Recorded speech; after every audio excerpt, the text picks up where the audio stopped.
Welcome back, TCS viewers. It's Chris Nichols here from the Camera Store, and we've got a first for you today because we've got the brand new Pentax MX1 production camera. Now, the Pentax MX1 is aiming itself at the high-end prosumer point-and-shoot market. This is going to go against cameras like the G15 and the upcoming Fuji X20. But is it all just retro good looks, or is there a decent camera under this brass? Come with me, and we're going to find out.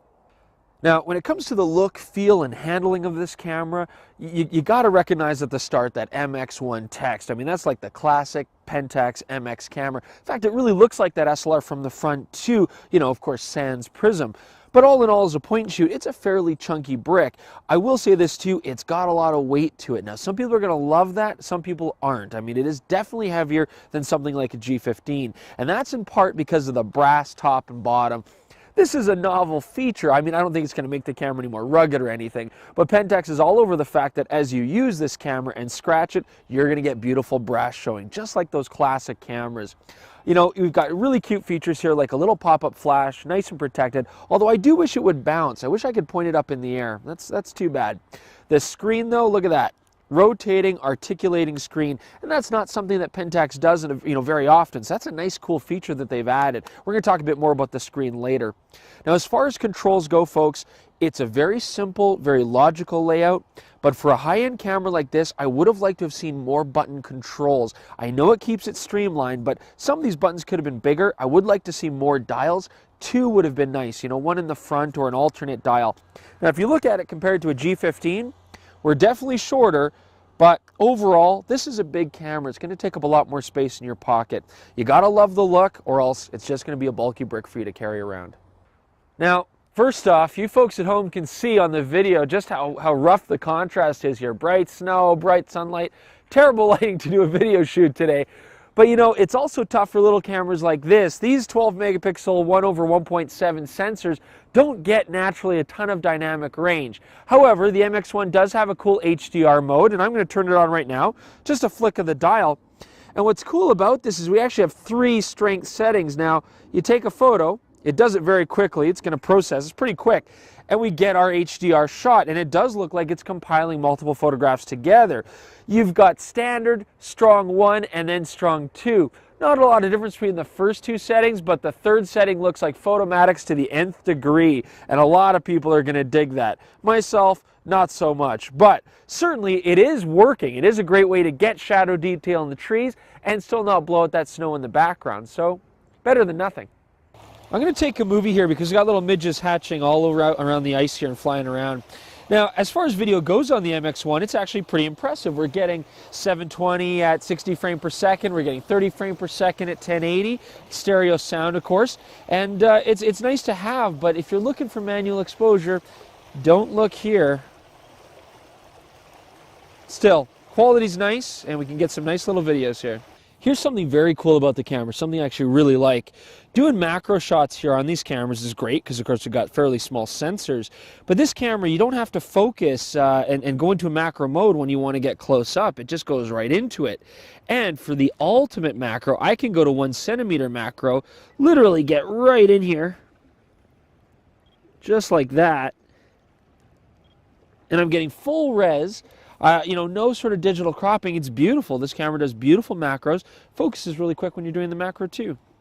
The camera metering is nice. The screen updates what exposure you get, and the exposure comp dial there is very, very handy. So all in all, very easy and comfortable to change your settings on this camera on the fly. All right, so let's go through our standard high ISO performance. This is a 1.17 sensor, and as we start going up here from ISO 800, we're going to see what this can actually do. Now, here you're going to notice noise is actually very, very well controlled on the Pentax. As we go higher here, I'm noticing a trend. The Pentax does stay very sharp, but it does seem to introduce a lot of chromatic noise. Now, remember, that's not such a big deal. I know it looks ugly when you see it here, all this purple and green, but the fact is chromatic noise is a lot easier to get rid of in post. It's a lot easier than soft images to take care of. So nice and sharp and crisp here as we go higher. Now, the 1.17 sensor here, 12 megapixels, is very comparable to Canon's G15. So let's just take a look at a couple shots and see how they compare.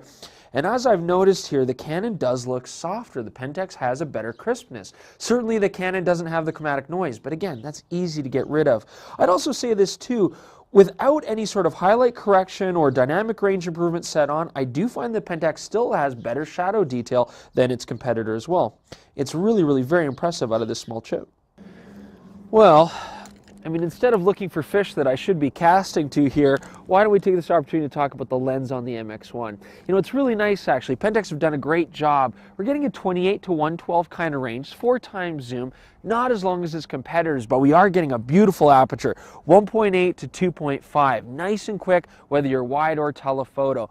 Also, you know, when looking at this lens, we're getting nice sharp edges. I'm not noticing really any major fall off to worry about. It's a beautiful, beautiful lens. You know, the Canon G15 that we've kind of been comparing this camera against is going to give you more of like a 5x zoom, and you're getting a 1.8 to 2.8 aperture. So the Pentax is doing very well against its competitors, and from what I've seen today, it's nice and sharp.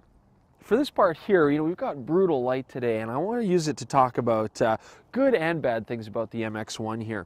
Now, first off, the screen, even in direct sunlight, this screen is actually very viewable. And of course, the rotation is also very handy. We've been using it quite a bit today for macro shots. But the other cool thing is I can go in the menu here on this LCD, and I can actually change things like brightness level. I can even change it to more amber, blue, or green magenta. I can change hue and tone. And this is nice if I want to customize a screen or be able to see it in brighter light. I mean, this is a very nice option. So the screen's great. It's 3 inches and it looks super crisp. I've been very impressed by that as well. However, the MX1 has no option for a hot shoe. I mean, I'm not going to use a flash on these things. They're too bulky, but it would be nice to have an EVF. There's competitors in this price range that have EVFs. And in bright light like this, it would be great to be able to bring the camera up to my eye and maybe even extend the battery life at the same time. So I do think that that's kind of an oversight. They've missed out on that, but at least they did give us a fantastic screen for these adverse lighting conditions. I want to take you guys on a little tour of the camera here because the MX1 has been very thoughtfully designed, and I love that we've got customizable features that you're going to want but that aren't too technically complex. Things like being able to change your ISO sensitivity to third stop increments. That's very rare to find on a camera of this caliber. Electronic shutter on and off. Being able to adjust your white balance for tungsten situations, so if you've got a bit of mixed lighting you can get a more subtle effect or a stronger correction. Things like the camera remembering where you were when you turn it on and take you to the last menu that you were at. Be able to set this camera for iFi cards. Be able to change the screen and LCD colors. You know, it's just the right amount of complexity. Pentax do have a habit of making a lot of their cameras too technical. You got to be a photo nerd to really figure them out. This is a great mix of good thoughtful features but still simplistic, intuitive design. Overall, the camera is a pleasure to use that way. Now, when it comes to autofocus, we've got great controls as well. I push one button on the back and I can instantly move my camera focus anywhere I want, nice and quick.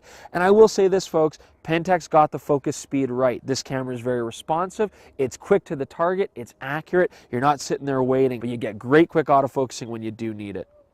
Alright guys, so here's my final word on the Pentax MX1. You know, overall it's been a really fun camera to use, it's been intuitive, and as you use the controls you find that it's actually very, very well designed. I also like the retro design. I know Pentax is going on the same bandwagon as everybody else, and that's a good thing. I like that they're going in the right direction. Whatever you think about the Pentax K01, how good a camera it was hideous and it was gross and nobody bought the thing. I think people will pick this camera up. Now the MX1 is a near perfect camera. It has some things I wish that we could have incorporated here. Things like a hot shoe would have still been nice, and an EVF option would have been even nicer. And this front lens ring is just begging for a manual control dial. I don't know why they didn't do that. A manual focus ring would have made this camera excellent. But still, you're getting great image quality, you're getting a great screen, you're getting great features and customizability, and you know, this retro design, it's endearing. I think a camera like this now is not an also-ran, folks. The MX1 is a very fierce competitor in this market. I would take a hard, long look at this and maybe find one in your camera bag.